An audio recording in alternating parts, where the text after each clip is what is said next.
मैं कभी सोच भी नहीं सकता था कि मॉम मुझे छोड़ के चली जाएंगी। और नकी के बारे में मुझे बताती रही, लेकिन मैं उन्हें हर्ट करता रहा। मैंने उनकी बात कभी सुनी नहीं। अगर मुझे पता होता ना कि वो मुलाकात मेरी मॉम से आखिरी मुलाकात है, तो मैं उन्हें गले लगा लेता। गले लगा के कहता कि मैं आपसे बहुत प्यार करता हूँ मॉम। हाँ, मैं नाराज हूं आपसे, लेकिन प्यार बहुत करता हूं आपसे।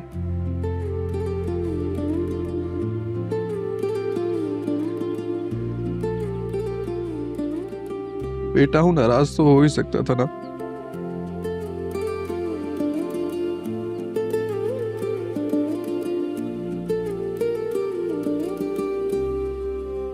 लेकिन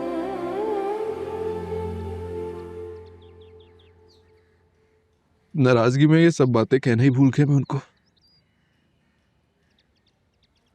बाज़ औक़ात हम कुछ बातें कहने में इतनी देर कर देते हैं कि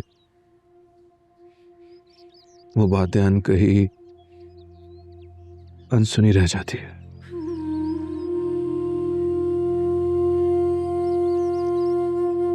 मॉम, मैं आपसे बहुत प्यार करता।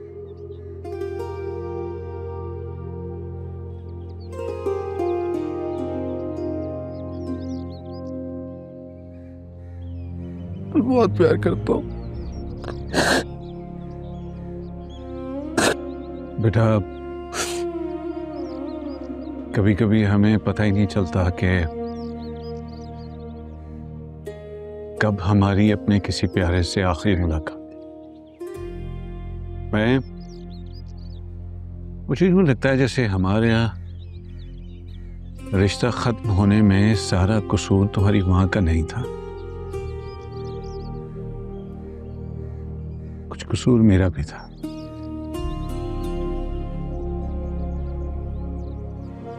मैं उस अकेली पर सारा जुर्म डालकर बरी ज़िम्मा नहीं हो सकता।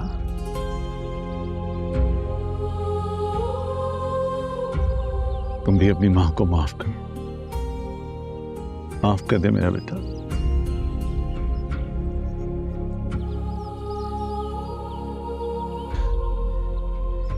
डैड, मैं उनसे नाराज था, लेकिन मोहब्बत तो बहुत करता था।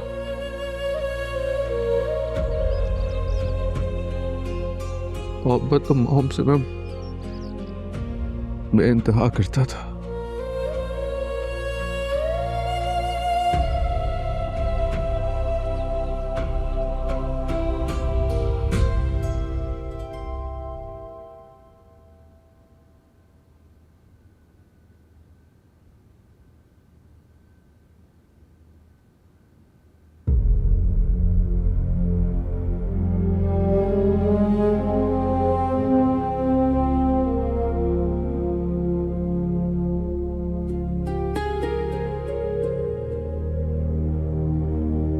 बिजनेस ट्रिप और आज़र की मदर की डेथ की वजह से पिछले कुछ दिन ज़रा बिजी गुजरे हैं।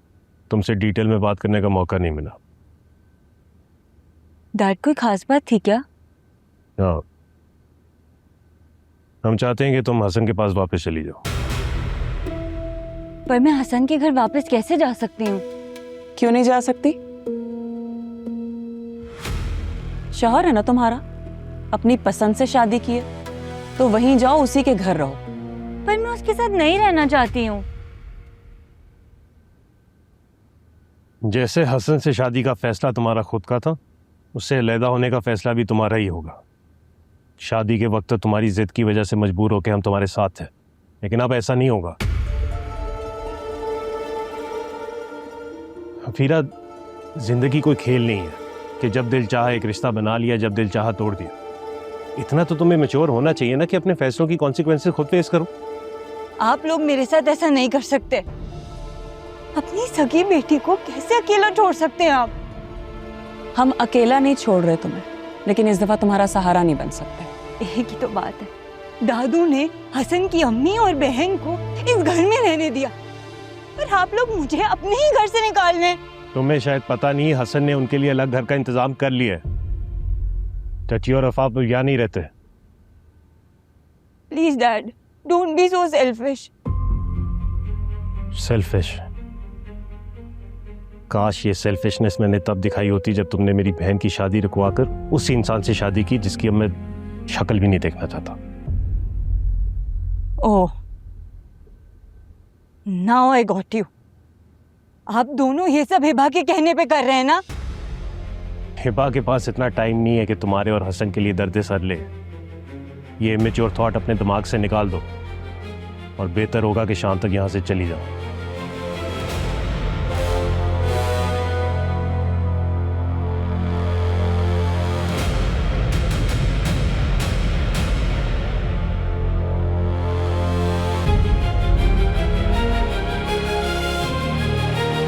मुझसे छुपा रहे हो?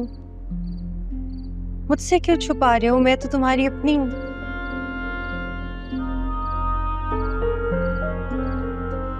छुपा नहीं रहा, लेकिन ये आंसू अच्छे भी नहीं लग रहे मुझे। अच्छा तो बह जाने दो इन आंसुओं को, निकाल लो इस गुबार को, वरना फिर अजियत बन जाएंगी।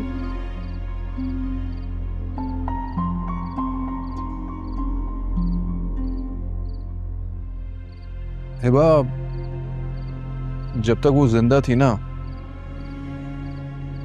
मैं उन्हें टीज करता रहा।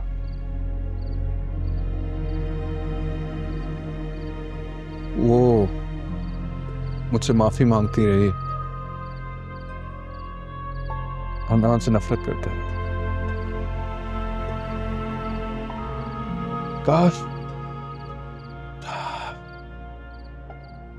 काश मैं उनको बता सकता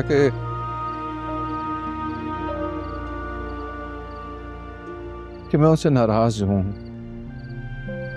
ताल्लुक खत्म है, लेकिन मैं उनसे नफरत नहीं करता। सर तुमने कुछ गलत नहीं किया, तुम हर्ट हुए थे ना, तुम्हारी जगह कोई भी होता यही करता।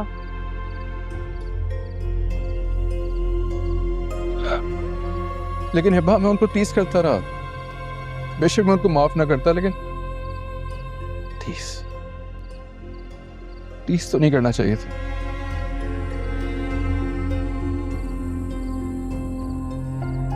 सर माफ कर देने से ज्यादा बेहतर कोई और चीज नहीं होती। तुम्हारी गलती इतनी बड़ी थी भी नहीं, तुम उन्हें माफ कर दो, देखना अल्लाह तुम्हें माफ कर देगा।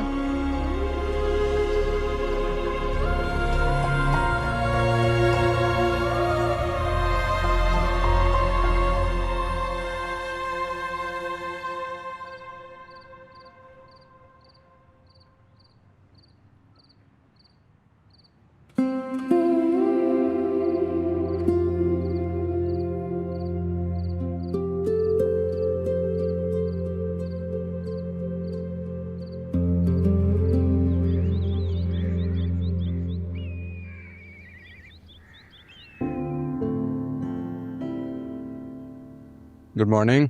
Good morning. You know what, बिल्कुल ठीक कहती हो तुम। माफ कर देने से दिल का बोझ काफी हल्का फुल्का हो जाता। काफी रिलैक्स फील कर रहा हूं मैं।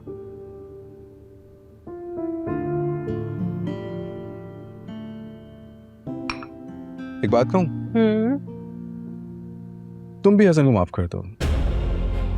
माफ कर देने से बड़ा सुकून जिंदगी में कोई और हो नहीं सकता।